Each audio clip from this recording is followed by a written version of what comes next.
Assalamualaikum warahmatullahi wabarakatuh. Selamat pagi anak-anak sekalian. Bagaimana kabar kalian hari ini? Ibu harap kalian selalu dalam keadaan sehat semuanya. Amin. Hari ini kita akan mempelajari tentang internet dan intranet. Oke, langsung saja kita masuk ke materi.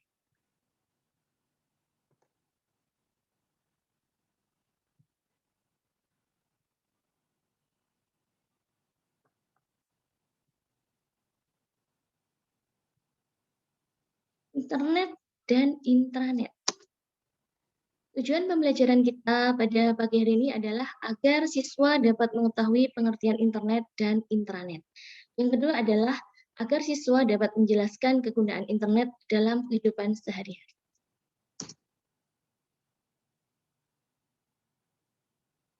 Internet merupakan dunia baru yang penuh dengan pesona. Internet mudah digunakan oleh siapapun.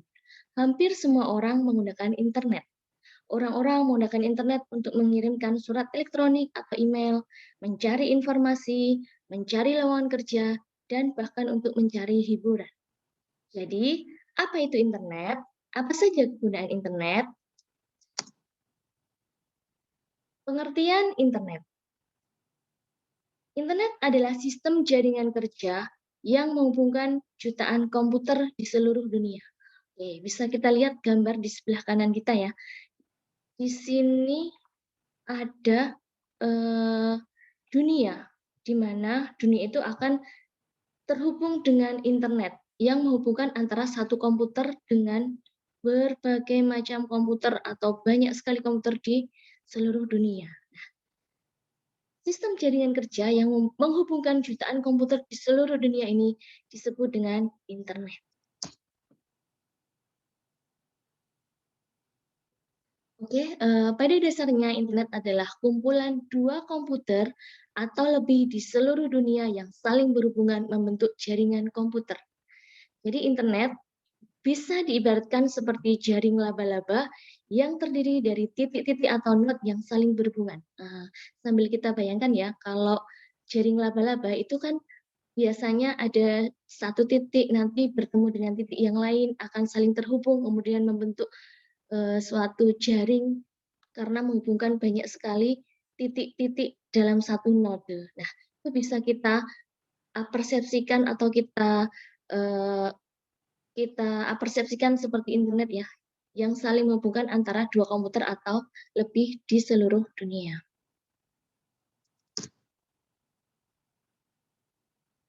Node tersebut dapat berupa personal komputer atau PC, laptop, atau peralatan komunikasi seperti handphone, PDA, dan lain sebagainya. Nah, jadi kita bisa terkoneksi dengan internet itu melalui beberapa macam peralatan seperti PC atau personal komputer, kemudian laptop, kemudian handphone, dan PDA. Node tersebut dapat berfungsi sebagai pusat informasi sebagai pengguna yang mencari tahu, bertukar informasi melalui internet. Nah, jadi bagaimana node tersebut dapat berhubungan, yaitu dapat melalui pusat informasi atau seperti di gambar ini ya, biasanya pusat informasi itu dihubungkan dengan beberapa peralatan-peralatan seperti tower dan lain sebagainya. Kemudian bisa juga melalui kabel ya. Jadi ada kabel serat optik yang tertanam di dalam tanah yang akan menghubungkan komputer-komputer itu melalui sinyal ke dalam tower atau bisa disebut dengan BTS ya, Base Trans Receiver Server. Garis penghubung antar node disebut dengan backbone, yaitu media transmisi seperti kabel, serap optik, dan gelombang mikro. Jadi internet itu bisa terhubung melalui beberapa cara, yaitu dengan menggunakan transmisi seperti kabel, kemudian serap optik, dan menggunakan gelombang mikro. Untuk mendapatkan akses internet, sebuah komputer harus terhubung dengan sebuah perusahaan penyedia layanan internet, atau biasa juga disebut dengan ISP atau Internet Service Provider, yaitu suatu perusahaan yang menyediakan layanan jasa internet. Kalau di Indonesia ya bisa kita asumsikan seperti Telkom, kemudian Tri Center, atau bisa juga dengan Wahana. Jadi perusahaan-perusahaan yang menyediakan jasa layanan internet. Oke, informasi yang dapat diakses di internet dapat berupa teks atau tulisan, kemudian gambar, grafik, audio, maupun video. Jadi kita bisa mencari data-data atau informasi apapun dalam bentuk tulisan, gambar, grafik, suara, maupun video atau multimedia ya. Siapapun yang terhubung ke dalam jaringan internet dapat memperoleh ataupun memberikan informasi karena internet menyediakan fasilitas-fasilitas yang memungkinkan setiap pengakses untuk berbagi informasi. Nah, jadi di sini kita bisa tidak hanya mendownload ya, tapi kita juga bisa mengupload atau menyediakan informasi tersebut ke dalam internet. Supaya apa? Supaya orang lain yang memiliki tujuan yang sama dengan kita itu bisa mencari informasi yang kita berikan. Oke. Selain itu, jaringan internet dapat pula berfungsi sebagai media konferensi atau komunikasi jarak jauh tanpa bertatap muka secara langsung, yang sering disebut dengan teleconference. Nah, selain teleconference, contoh sekarang kita sedang melakukan pembelajaran jarak jauh ya, jadi kita tidak bertatap muka secara langsung, tetapi kita menggunakan internet sebagai media untuk saling berkomunikasi. Nah, ini juga merupakan salah satu contoh internet ya di bidang pendidikan. Oke, next. Internet bukan lagi menjadi istilah yang asing bagi semua orang. Bahkan bagi sebagian orang, istilah WWW atau World Wide Web sudah menjadi bahasa keseharian di internet. Situs-situs web menampilkan informasi apapun yang ada di seluruh penjuru dunia, tidak peduli seberapapun jauhnya. Dengan web, seseorang dapat memperoleh berbagai informasi. Maka dari itu, perkembangan web menjadi sangat cepat ya. Saat ini web tidak hanya menampilkan informasi, namun fungsi web juga semakin meluas ya. Web digunakan untuk aplikasi atau interaksi dengan pengguna yang banyak dibutuhkan dalam kehidupan masyarakat sehari-hari.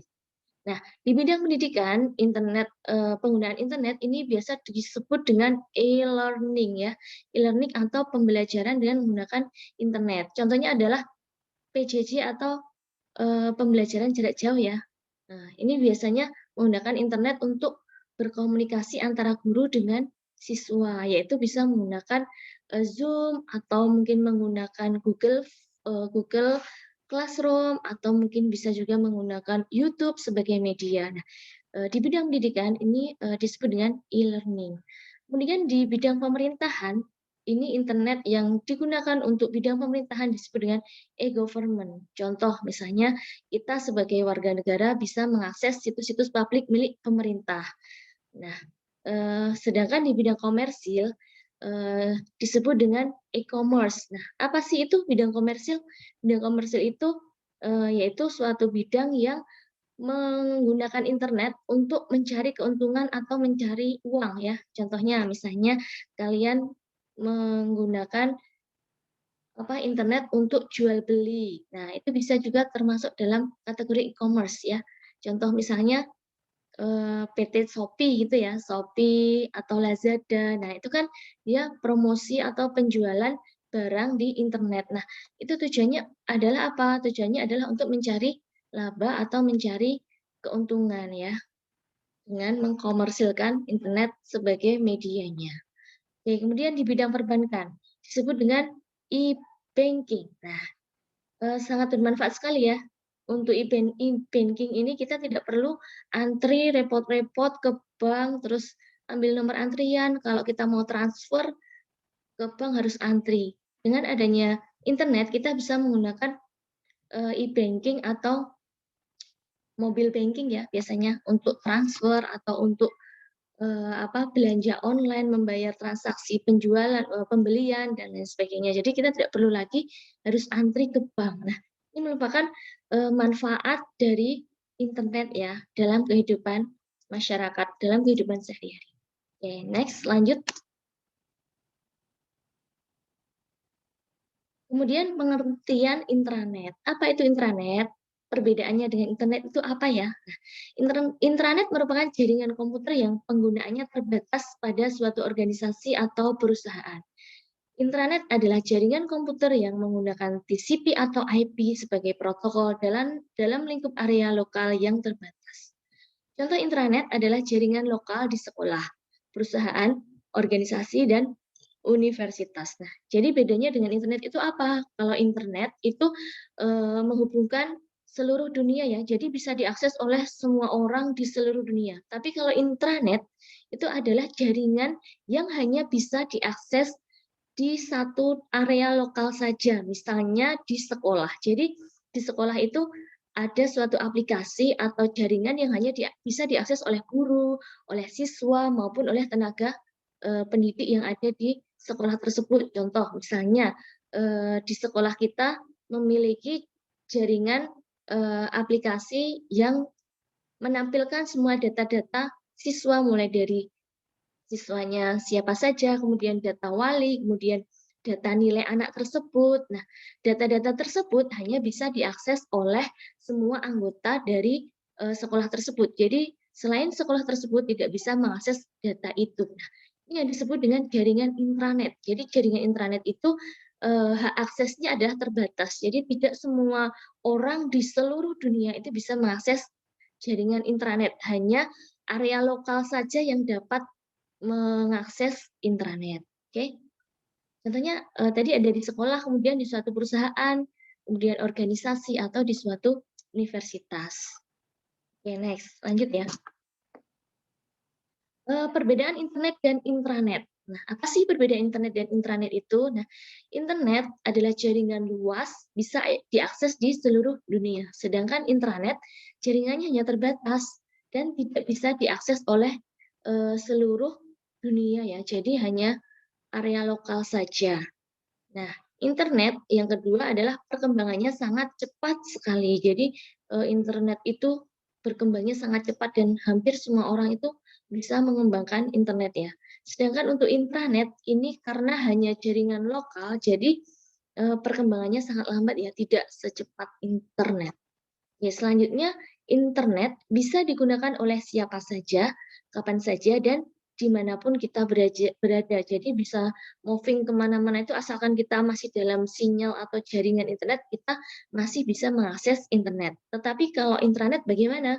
Kalau intranet hanya bisa digunakan pada area atau wilayah tertentu saja. Misalnya ketika kita ada di sekolah, kita ada di suatu perusahaan, kita ada di suatu universitas atau organisasi. Setelah kita keluar dari lingkup itu, mungkin di area luar kita tidak akan bisa menggunakan jaringan intranet atau jaringan yang di-share ke ke jaringan kita ya, ke intranet tadi. Jadi pembatasan aksesnya itu sangat terbatasi. Tidak semua orang bisa menggunakan kapanpun dan dimanapun.